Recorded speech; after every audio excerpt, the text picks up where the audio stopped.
For children in particular, especially because all of their systems are developing, their immune systems, their brains, their hormones, their metabolic systems, reproductive systems. Every round of antibiotic then, with that hit to the microbiome, interferes with how your microbiome is communicating with their immune system and their brain and their hormones and metabolic system to really shape their health future from an epigenetic standpoint. I gotta get myself a little more faith, a little more love.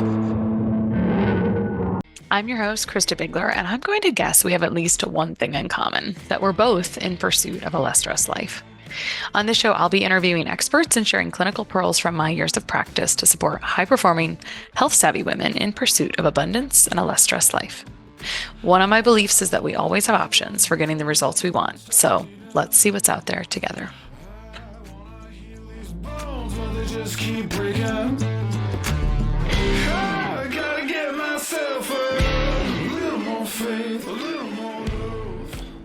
Today on The Less Stressed Life, we have back Dr. Elisa Song. She was last year, maybe 100 episodes ago. I don't know what episode we're on, but it was episode 277 is what I found. The topic was anxiety in kids, antibiotic use, and self-regulation for kids. It was lovely. It was beautiful. I remember our conversation at that time. We were talking about nervous system devices and things you'd used on kids. And I could really tell at that time there was such an alignment around, wow, we really have to love on our stress and nervous system piece, whether you're an adult, whether you're a child. But anyway, back to her bio. She is a Stanford and many other educational places or many other university trained integrative pediatrician, pediatric functional medicine expert, and mom to two thriving children. She is recently, I think it's the first book we were just talking about, I'm quite sure, but she's the author of Healthy Kids, Happy Kids, which came out May 14th. So I'm checking the date on this. I don't know what day it is, but right around this time. In her integrative pediatric practice, Whole Family Wellness, she's helped thousands of kids get to the root causes of their health concern and empowered parents to help their children thrive, mind, body, and spirit by integrating conventional pediatrics with functional medicine, homeopathy, acupuncture, herbal medicine, and essential oils. She created her online website, Healthy Kids, Happy Kids, quite some time ago as an online holistic pediatric resource to help practitioners and parents bridge the gap between conventional integrative pediatrics with an evidence-based pediatrician-backed mom-approved approach. Whew, mouthful. Thank you so much for coming on today. Welcome back. Oh, thanks, Krista. I've been having an amazing time just chatting with you offline. So I can chat with you anytime. Yeah, perfect. And now we're on video where this will be on YouTube also. So people can really appreciate how I accidentally wore your brand colors today. And is that picture in the background? Sorry for if you're just listening to this via audio, but is that a painting? Did someone give that to you? Because I see that is your logo, isn't it? It's part, that heart, it's by an artist. Her name is Debbie Arambula, and she's a dear friend now, but she's called the Heart Artist. And that is a ginormous painting that she created into a little, I think they call it giclée. It's beautiful. She actually will create heart paintings of families with your colors, and beautiful. Oh, I have her hearts all over my office. Oh, great. I'll get that. I'll get her contact information after the fact. And why that's relevant is I feel like you're a very heart-centered practitioner, which you can just see in someone, and especially if you're aligned in that way. So why did you write this book? Maybe let's actually start there. Why, after the website, did it just feel like the natural progression of things? I must write a book now? Or were you thinking, this is my legacy that I want to lead with, as I'm asking you about being a heart-centered practitioner? Yes. So one thing that, as people get to know me, that they will realize pretty early on is that I am definitely not a planner. We were just talking about how we need to follow our joy, and that's what I do. I just let joy lead the way, and I love to teach. I love to write. I love everything kids' health, and so it naturally came together at the right time. It actually was during the pandemic, as we were just partially had the time, right? Because the office was so slow to think about what I wanted to. Pause. Yeah. It was a great pause. And so what was I doing here? My practice was great and I was building this online space, but what kind of a legacy would I leave? Not just my legacy, but what would I leave for my kids and my grandkids? And what do I really want parents to understand, to move beyond all the fear that was going on, right? What do I want practitioners to know so that we can break the cycle of chronic disease that we're seeing in kids. And so that's why I wrote the book. The book is really, it's everything that's culminated over the past 20 plus years now as a practicing integrative pediatrician. I can say for practitioners, I wrote it to make your life easier, right? So that you don't necessarily have to explain your foundational, here's why we think about vegetables. Here's why sleep is so important for kids. That foundational so that parents can and kids can understand. And for parents, I wrote it to make your life easier because I've had kids read the book, get a advanced copy of the book and my own kids. And it's so much easier, even with my kids, if someone else says, oh, here's the why. Yeah. And oh, here's how you might consider doing it. I was actually having an email conversation with a mom. This happens when you get the college aged, the ones that are Yep. fresh into college. So the mom's, I think this will work better coming from you. Yeah. So to that point, how old are your children now? My kids, so Bodhi is 12 and a half Mm. and Kenzie is 14. So I have a All right, teen and perfect. tween. Perfect. Okay. And I was going to ask you some questions I have for you are about the change of landscape in healthcare and in integrative pediatrics since you started. And I don't know if you got right into integrative pediatrics, but you just mentioned you've been in this space for about 20 years. Will you talk a little bit about how things have changed since you started? I don't know if your practice is, it's whole family wellness, I think. It's whole, yeah, the practice is whole family wellness. I'm in Belmont, California. That's northern San Francisco Bay Area. And the landscape, on the one hand, has changed quite a bit. When I started out, I did start out of residency. My goal was to be an integrative pediatrician. And back then, it wasn't really called integrative. It was alternative medicine, holistic medicine. And so I started my practice in 2004. So that is 20 years ago. And it was a little lonely back then because there weren't a lot of pediatricians pursuing this route. There were some, but not a lot. And even when I did my first training at the Institute for Functional Medicine, and there wasn't even a certification back then, it was just one course, applying functional medicine in clinical practice, and nothing relevant for children. So I had to extrapolate all of that and shape. And before you had children, which is a huge education piece, right? Absolutely. So often my colleagues don't take children. And one of the reasons I take children is I have children. So I'm just comfortable. That's right. So. Yeah. Or another reason is that maybe, unfortunately, knock on wood, their child has had a health concern and they've had to pursue this. And then they realize there's a different way, there's a better way. And so the landscape has changed because now there are more and more pediatric integrative functional medicine practitioners out there. More and more of an interest in starting to seek. It's still not enough, not nearly enough, but it's a growing community, which is awesome. What hasn't really changed is it's really not much different how our medical students and residents are getting taught. And so it's still a bigger lift to, as you leave residency, to be able to have your mind open to other ways of thinking about healthcare and what true prevention really means. So why we have were a you ways to go. Why were you inspired to go straight into what was then alternative and now integrative? Yeah, it's interesting. Yeah, as I said, I did not go into this because a family member or myself had any sort of a chronic health concern. Thankfully, knock on wood. But it really, as you were saying, the theme runs through, right? If you follow your joy, the joy will lead you in the way that you need to go. And so I always knew I wanted to work with children. But my mom was an OBGYN, and back then she had a solo practice and she was never home, right? So busy delivering all of her own babies. And I just thought, I don't want to do that, right? I don't want to be a doctor, but that's all I knew about being a doctor. So then you went to med school. But then I knew I wanted to work with kids. Yeah. Right. So at Stanford, my vision at first was I'm going to be a teacher. And I thought, it's such a challenge. It's one of the most challenging jobs, right? And then I thought, how can I do even greater good for kids? So I said, you know what? I'm going to be a lawyer. I actually took the LSATs, got my law school applications. I was going to be a children's rights advocate doing civil rights law. And one of my professors, James Steyer, he founded Common Sense Media, which I love, right? I had such great role models. But it was just that something was missing, right? I knew if I did that, I wouldn't work with kids. And then they say when Full circle. when you're looking for a teacher, the right teacher comes. And so I just stumbled upon this conference at in Santa Clara. It was the American Holistic Medical Association.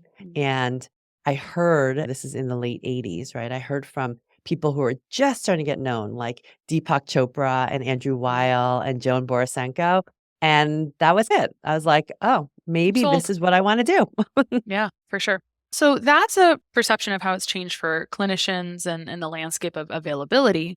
I'm curious how things have changed for the kids that you served. If there's been dramatic shifts that you've observed over time, over these 20 years, you can divide that however you want.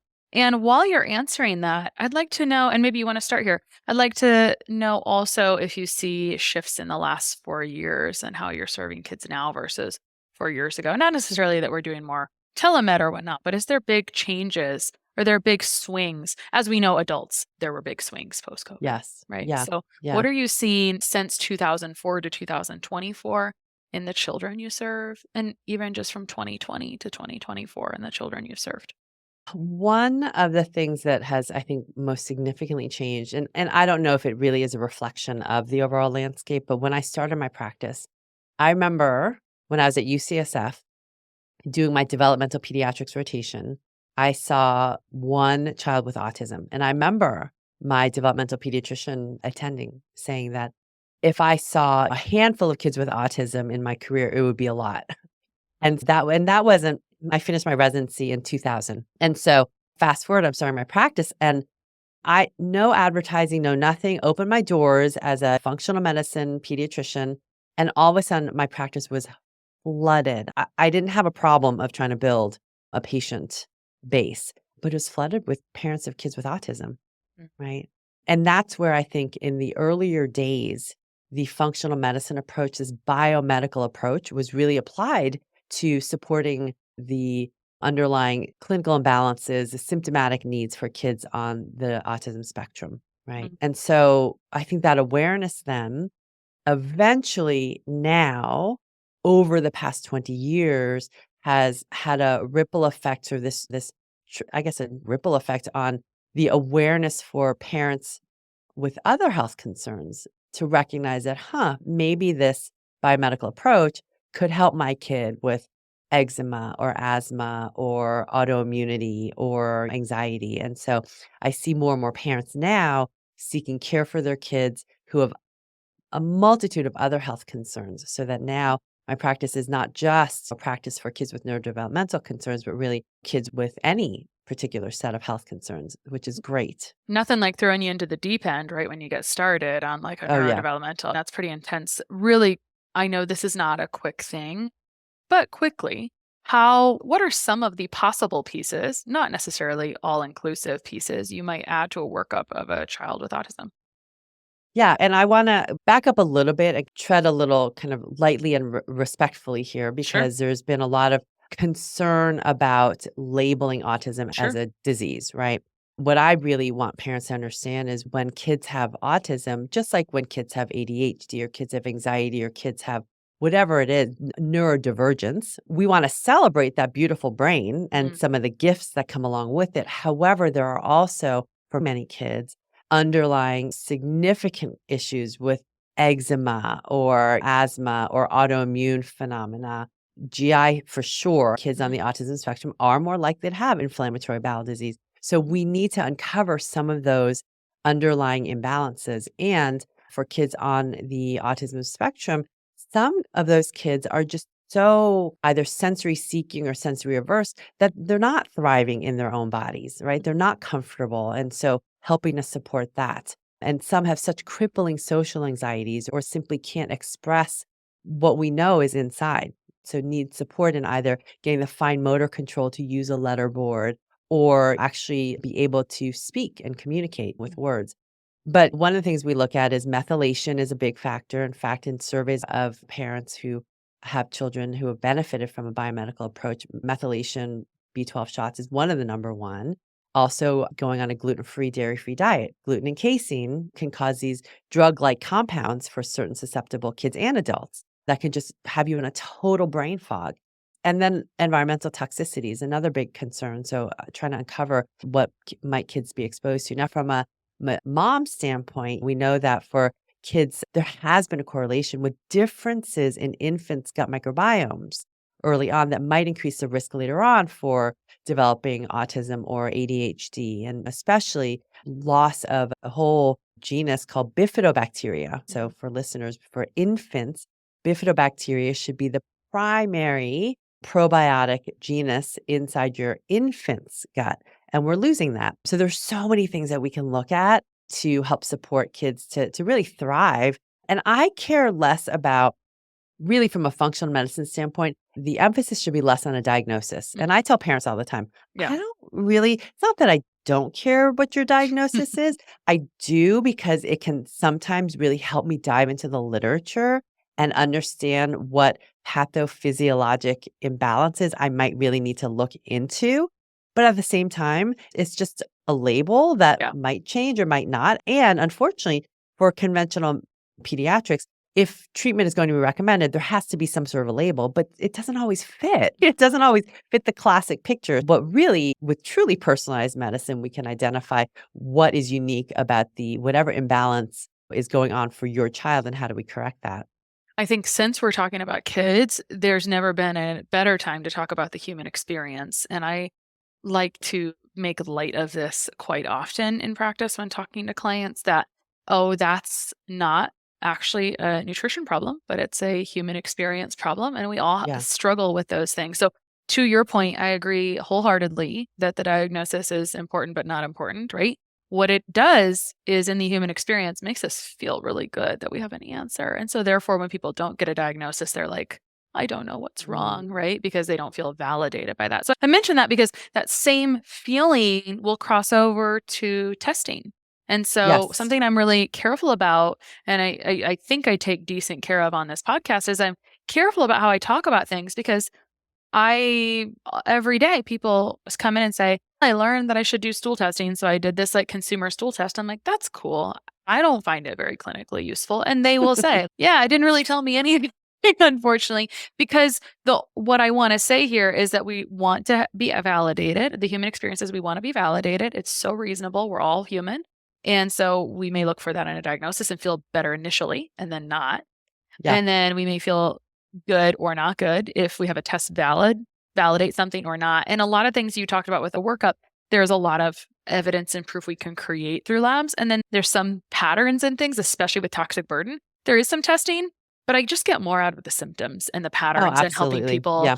with the patterns. And I think once you've been in practice for a while too, you could make some solid guesses in Yeah. general or Yeah. people, of I love course. that. I love that you say that because really part of what I do in the book is give clinical clues as to Good. what are some of the signs that your child might need more magnesium or more Mhm. zinc or more iron, whatever it is. But there are often, if we listen to your child's body or for an adult, if you truly listen to your body and your brain, it's often telling you, hey, this is off, or I think might need more of this, or oh, I think I may be being exposed to that, whatever it is. But now I've been at this for so long, I'm like one of the OG, right? But really, what I caution when I teach pediatric practitioners who are just starting out, we all do this when we start, and it's part of learning about the testing and learning what clinical patterns, but we want to make sure that we're not chasing the lab values, right?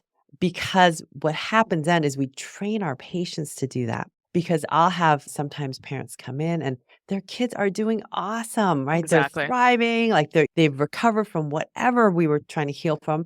And then they come in and their lab, maybe their ferritin is a little low or something is a little off on a urine organic acid test. And they want to do something about it instead of just saying, look, now let's set the foundations for resilience, for a nourishing diet and lifestyle so that all of these things can balance out on their own.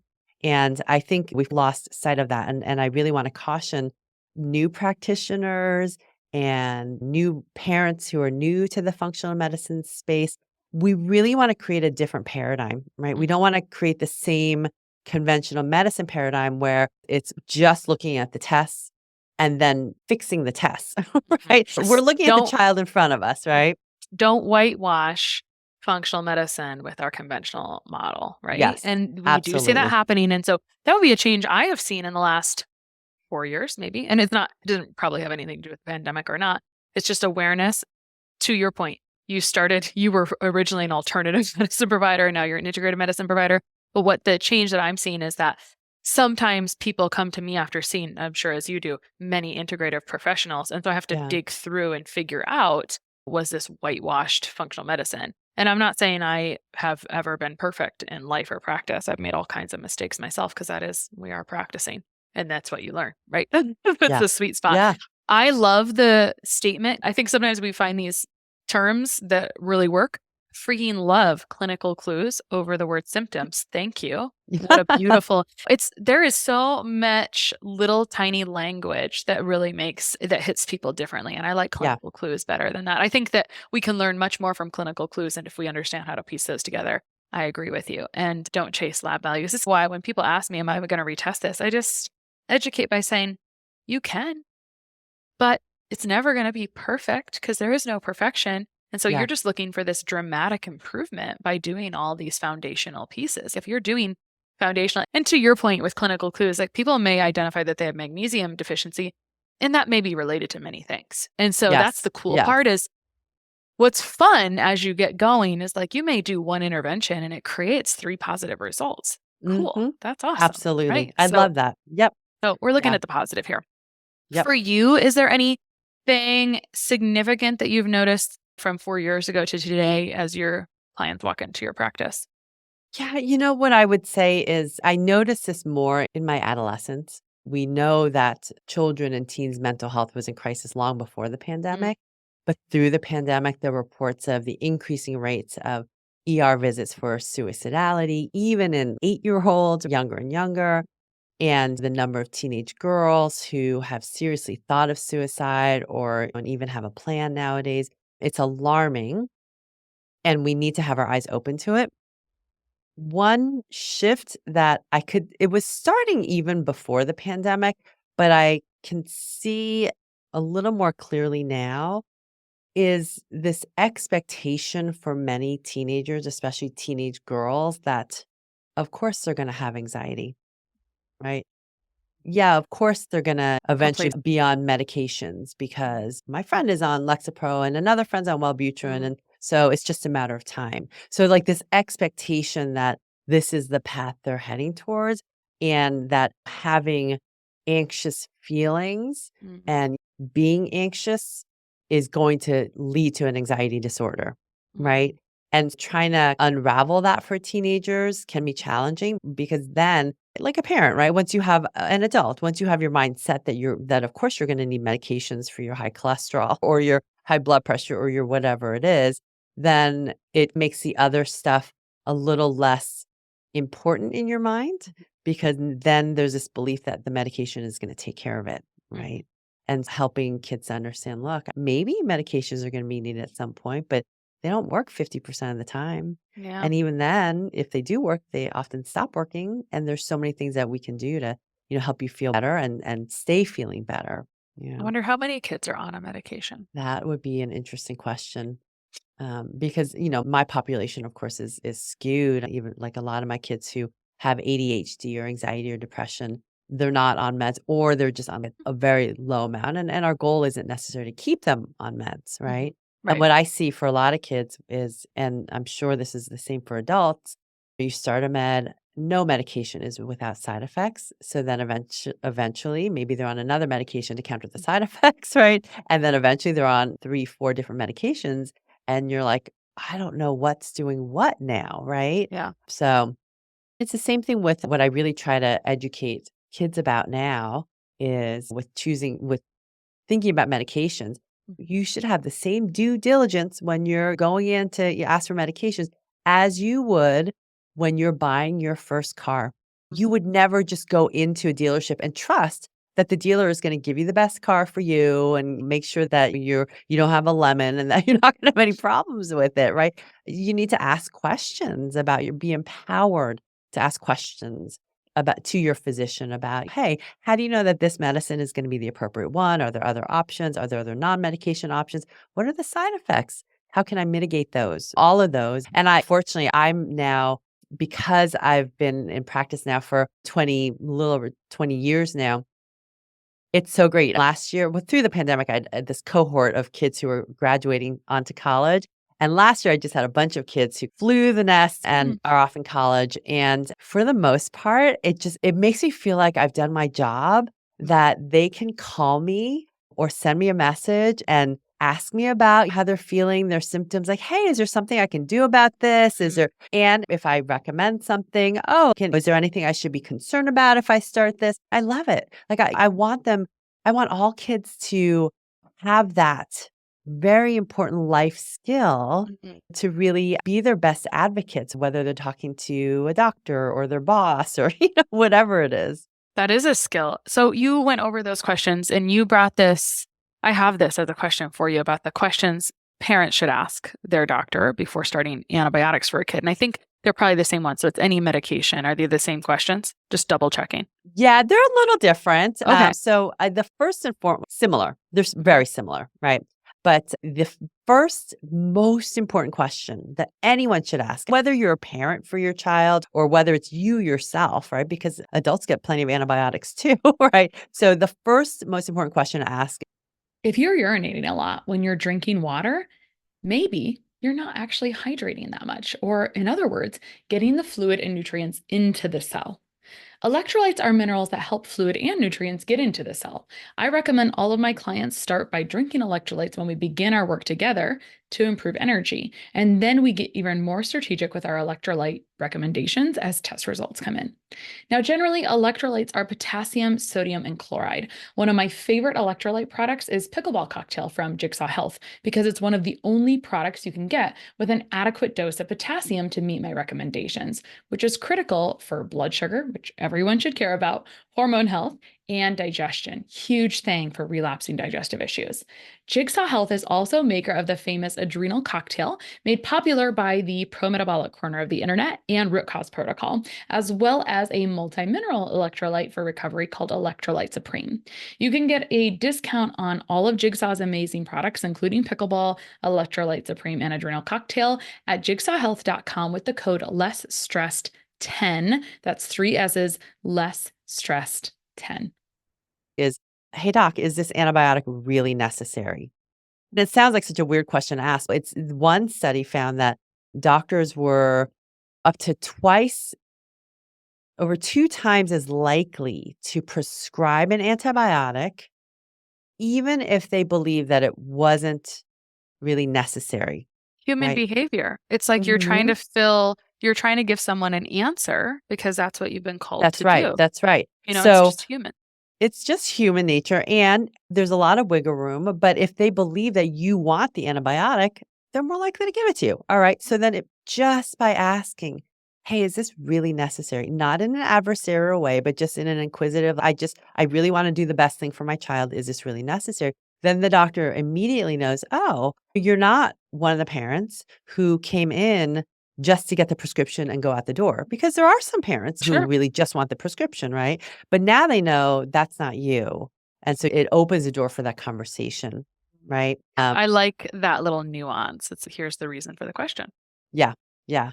So that's the most important one. And then the other questions are similar, right? Are you sure it's bacterial? Are you prescribing it just in case? Or is there any testing to confirm? That's why with throat infections, 100% every single time, if you're concerned that it could be a bacterial infection like strep throat, you need to have a culture for confirmation because Epstein-Barr, the monovirus, can look exactly the same as a strep throat or sometimes even worse. Some of the most horrible sore throats I've seen are viral. So we don't want to take unnecessary antibiotics. And that goes to really helping Could they kids. have both?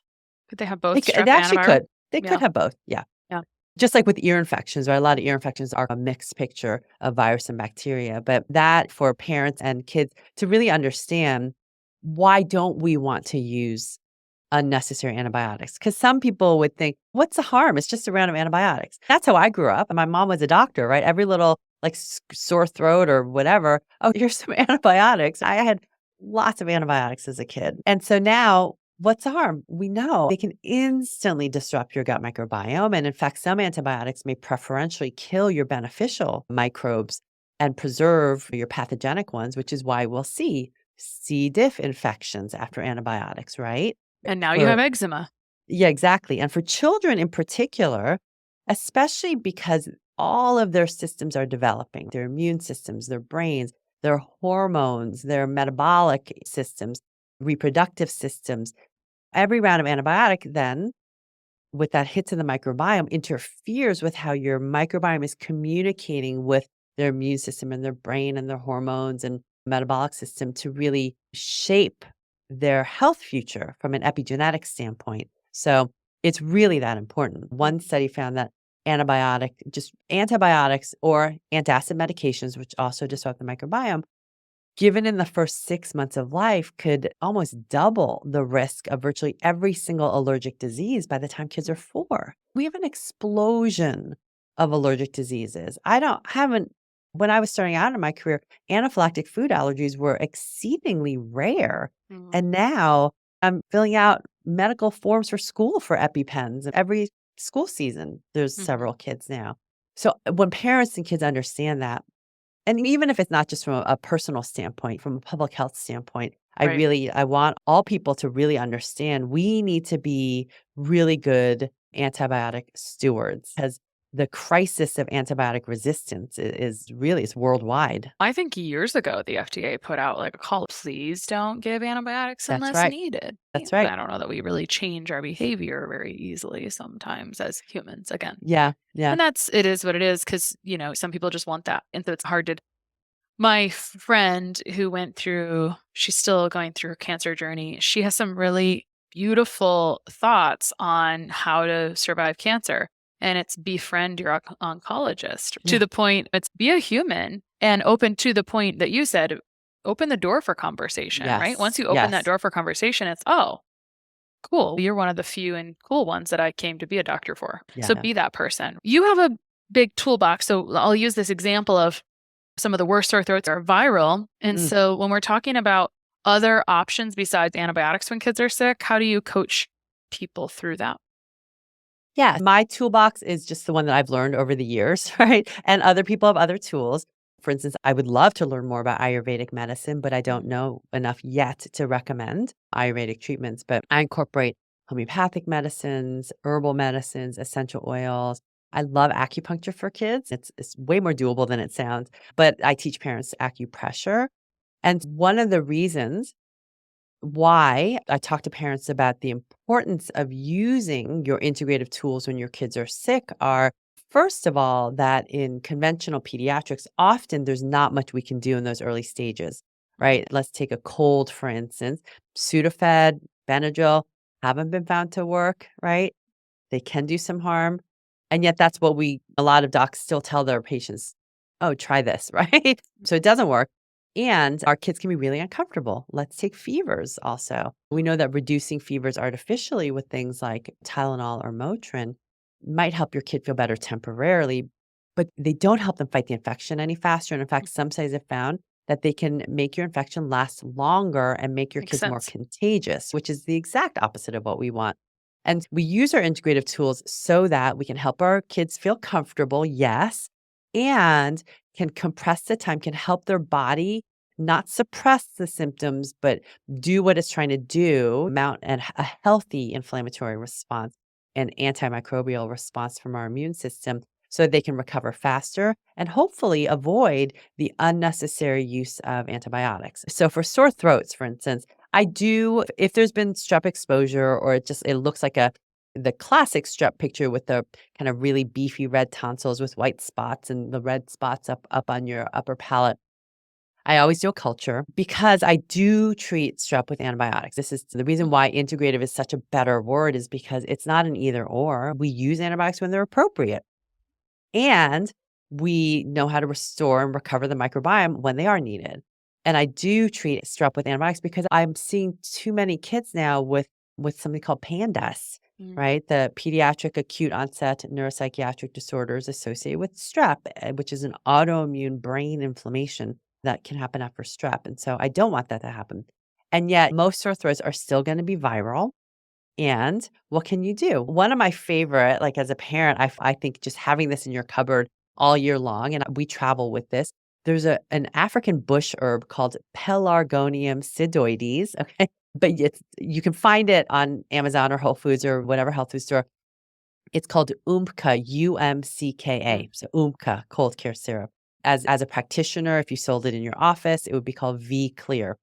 And so that's 100% my go-to. It's tasty, really easy to give, and it's been found to have in vitro activity, so in the test tubes, in vitro activity against many different viruses, including your common cold, adenoviruses, rhinoviruses, your human coronaviruses, Epstein-Barr, Coxsackie, which is a hand, foot, and mouth virus, different herpes viruses, and also some activity against strep and staph and some other bacteria. Amazing, right? It's amazing. So I always start that because that sometimes can nip things in the bud. And then from symptomatic relief, I don't know if anyone's as an adult has ever had hand, foot, and mouth, but it is truly one of the worst sore throats I you was could actually ever going to have. ask you to expand upon it because it's so gnarly. And then Oh, I have a handful of people where like they were maybe had a little eczema before and post hand, foot, and mouth, it's like a nightmare, right? Like yeah, it's like everything sucks after that. yeah. And I thought my hubris, right? I'm like, oh, I've had all the colds and whatever. Because I knock on wood, I rarely get sick through the winter because we as pediatricians, the first couple years out, you're sick all the time, right? But then you build up that immunity and so that memory, right? But I did get hand, foot, and mouth, and I actually got Oh it with my no. daughter, right? Oh no. And yep, and this was when she was a baby, and she sailed through it, right? It was over in 2 days, and it was the most insane sore throat I could imagine.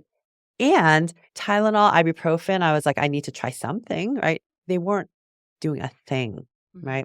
So here's what helped though, right? Drinking a ton of throat coat tea with your demulcent herbs, right? They Yeah. coat your throat with and your stomach. So marshmallow root, licorice, slippery elm, even making like jello with that if you can't swallow, right? Or making a smoothie and mixing in, making a popsicle with it. And homeopathic medicine called it was homeopathically diluted borax and belladonna. Those 2 things, I couldn't believe because I had to go up to Oregon. I was giving a talk and I have a fever, but my throat was killing me. And I thought I might have to cancel. I started these things literally within a few hours, my throat was feeling pretty good. And then by the next day when I had to talk, totally fine. So that's where using your integrative tools, just learning how to use them. First of all, it saves you a trip to the ER or to your doctor's office where your kid might pick up another thing, right? And can really help you recover faster. So I grew up on homeopathy. I kind of wish I was trained in herbs, so I use that more. I will Mm, occasionally bring homeopathy in, but I always say, oh, I really want to bring in more homeopathy. But I think it's a perfect place for someone to be their own child's provider, right? Because I feel like yes. homeopathy is Yeah. so safe. It doesn't taste bad. It's so gentle. Yeah, I can't really even absolutely. think of a negative, honestly. And when you were choosing that for hand, foot, and mouth, was that already in your toolbox or were you making a great guess based on mechanisms? Because I don't know enough about homeopathy. Yeah, no, it was in my toolbox. And the thing is, as a pediatrician, we're often our worst patients, right? And Yeah, also as a I get it. pediatrician mom, right? Because sometimes when the kids are sick, I'm like, you guys are fine. Just lay on the couch and sleep it off. So oftentimes when things really start to get a lot worse, this is what I do in my mind. I step back and I think, okay, Elisa, what would you tell a patient to do?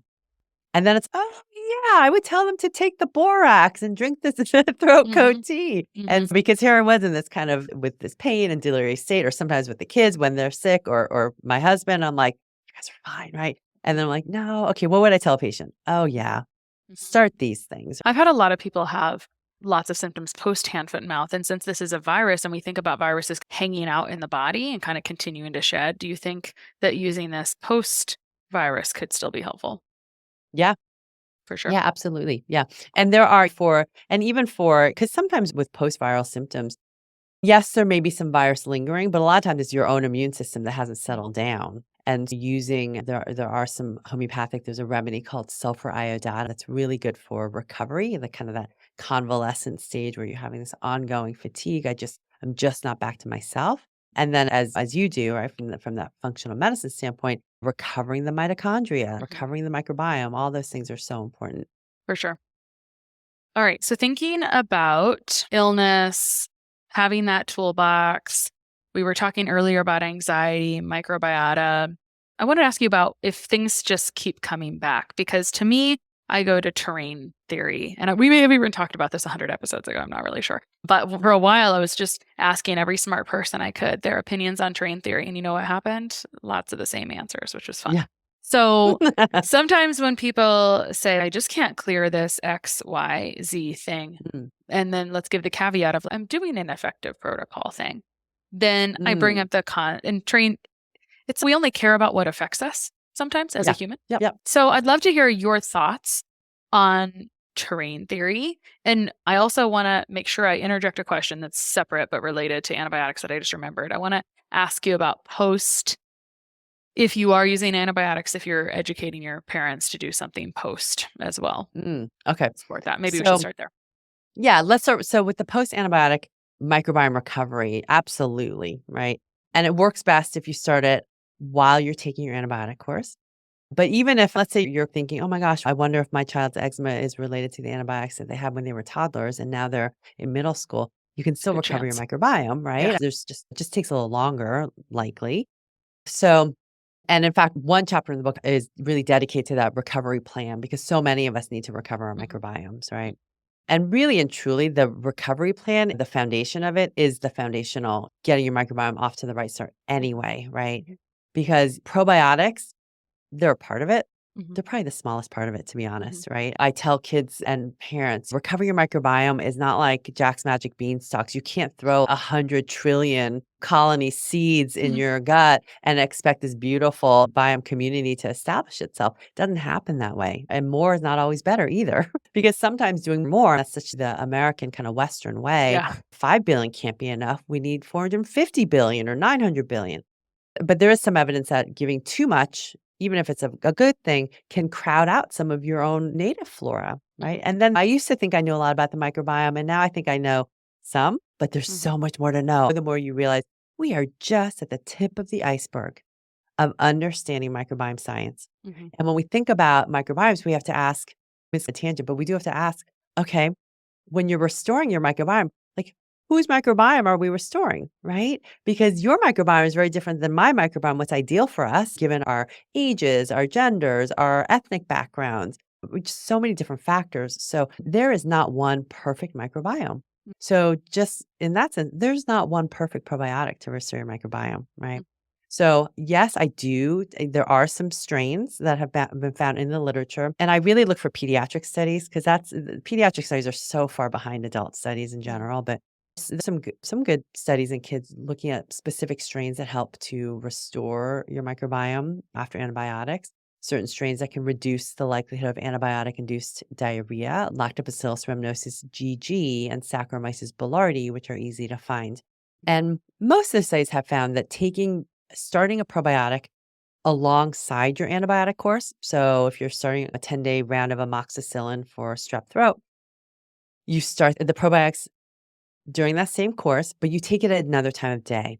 I've heard all sorts of myths that parents have been told. If you take probiotics now, it's going to make the antibiotic less effective, which does not happen. You do that, but your probiotics need something, they need a reason to stick around. So Mhm. we need to help support. This goes to that terrain theory. We need to support a thriving ecosystem for your microbiota. Your Mhm. microbiome is the ecosystem, and microbiota are just a part of it, the organisms. And so setting that foundation, you can take a probiotic supplement with prebiotics, but the foundations for that ecosystem are really truly come back down to the foods, how we're nourishing our microbiome with the fiber and the fermented foods and the phytonutrients, how we're keeping out the neighbors we don't want, right? And Mhm. that means getting rid of the ultra processed emulsifiers that disrupt our microbiome and the artificial colors.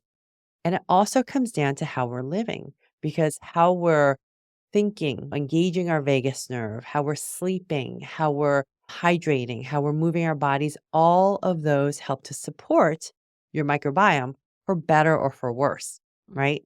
And so, if we really want to restore healthy microbiome, we need to think about how am I going to move and drink and sleep, and also have the mindset that encourages those beneficial bacteria, all of my friends to come back and live around me, right? Yeah. Not the neighbors that I don't want, right? Yeah. So you said in different words, we're just getting started on our knowledge about microbiota. Feels like we always learn and then we realize we don't know everything. Yeah, And then on the other side, we also have a lot of ancient wisdom that we can lean on, that we can yeah, choose to either lean on or not lean on. And that's a beautiful opportunity as well. We can yeah, also lean on absolutely. things that are always safe. So two things now. So we'll talk about terrain theory, and then also you just brought up vagus nerve. I think these are all intertwined, so I'm going to let you intertwine them however you want. And you have an entire chapter in your book about the vagus nerve. Why changes have you seen when you've had kids start to stimulate optimized vagus nerve? So, they're so intimately connected, right? Your gut and your brain and your microbiome and your brain communicate via the vagus nerve. And when we start working on our vagus nerve, and by working on our vagus nerve, what I really mean is like the day to day, how are we engaging in a way of living that supports nervous system regulation? It's got to be, it can't just be, oh, I'm going to go to the gym and exercise my vagus nerve for 15 minutes, right? Or half an hour. It's got to be the way that we are living. And that is the terrain, right? If we create a system, a whole connected system between our brain, our vagus nerve, our gut, and all of our other systems in our body, we restore balance, right? We restore that balance and we restore the way our body should be working. To your point in your question about what if parents, kids, adults, we're doing all the quote right things, right? The supplement plan should be spot on, right? They're on an elimination diet. They're sleeping 8 hours a night. They're exercising every day, but they're still not, there's something stuck, right? Very often that thing is the vagus nerve. If you go back to Dr. Navio's work with the cell danger response and the healing cycle, it's so beautiful. But I think it explains so much of why and how we get stuck in chronic health concerns. Because the final piece, when we have whatever hit, whether it's an infection or a psychological trauma or an environmental toxin or physical trauma, our cells go through that same healing process, inflammation, all the clinical imbalances that go into motion as a normal part of healing, right? The final piece to kick back into health is re-engaging your vagus nerve, right? And so if that last piece isn't kicked in, we're not going to be able to get back into that fully healed state. Or maybe we'll move into it, but we keep sliding back, that kind of push pull. And when we think about engaging our vagus nerve, it really has to be, how do we, on a moment to moment basis, regulate, keep our nervous system regulated? And when we have those moments of, oh my gosh, I'm running late and we're in that sympathetic, or I have this deadline I'm thinking about, or, oh, I just got this awful text from my friend, right? And your tail spinning that way. That sympathetic response is appropriate. We need that kind of fight or flight. Oh, I'm getting ready for something, but we need to turn off too. And that's the turn off piece is what a lot of us don't have. And so when we can learn to balance and use our vagus nerve at any moment that we need and throughout the day, that's when I think true wellness occurs and true healing occurs when people are sick. Yeah. I think because we don't often turn off, we don't even know that we're turned on. Yes. I would say it just takes, it's so hard to make this tangible to people, but it just takes an unlayering. So here's the really good news, that there's always an opportunity for us to work on our nervous system, which is going to influence our vagus nerve, which influences kind of our stuck. If we're stuck in a thing and we've been doing something really good, then there might be time for a great pause to step back to really look at that. And I love that you said sometimes we're so stuck we don't know that Topic I'm that we're really not interested unstuck. in. And what's fascinating, it's actually a story of one of my favorite vacations ever to Glacier Park. And I remember, so in California, it was one vacation that we had, and my then boyfriend, now husband at the time, we thought, oh, I want to go to Glacier Park. It was always one of my dreams because I'd seen in college, one of my friends had a calendar poster of Glacier Park. And this is the most beautiful place in the world. I have to go there one day. And we drove up because his dad lived in Sun Valley and his stepmom. So we drove to Sun Valley and then we made our way to Glacier Park, right? And it was just a magical time. We were camping. It was light until 10 o'clock, 11 o'clock at night, and just so beautiful, so fresh. And we were moving our bodies every day, sleeping our fill. And then I distinctly remember as we were driving down back home, we got closer and closer to Reno, and then we were in Tahoe. And it was fascinating because I could feel this pit in my stomach starting to grow. And I realized, oh my God, for a whole week, I didn't have this pit in my stomach. And I only realize it now because I didn't have it. And so now I'm gonna go back and sadly, I'm like, I'm sure it's gonna come back, and then I will forget that it's there because it's Mhm. always there, right? Mhm. That was like me coming home from Arizona a couple weeks ago, and I was out in this like very carefully curated space, waking up to birds chirping and beautiful, and everyone's just in a great mood, right? Like it Yeah. is just what it is. And then I got home quite late, later than expected the night I flew home. And the next morning I woke up at 6 or 7 a.m. to 40-mile-per-hour winds. And to the point, I felt so jarred.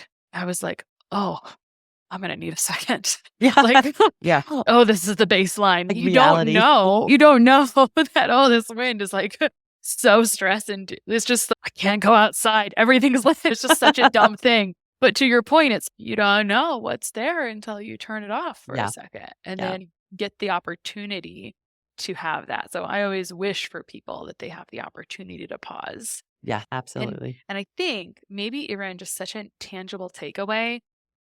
So to your point, it's like you cannot complete the healing or the kind of the starting the ignition on cell processes happening again without vagus nerve stimulation, right? There's this whole Yes. process and you can't just turn it back on without that. And something I think that's useful or something I've been like digging through this whole unconscious stress topic for a while because it's like, how do you talk about something that's not always tangible to people until you Yeah. tell a story like that, right? And something I think that's useful is have you ever tried to sit in silence and just saw what happened? Noticed your discomfort or your ideas or need? I've got a really popular podcast episode from the beginning of time called For People Who Can't Meditate. And I used to be that person. So, anyway, these are all of the signs, Yeah. right? And sometimes it's not obvious until it hits us. And sometimes we can also be, someone's going to slap me for this one virtually.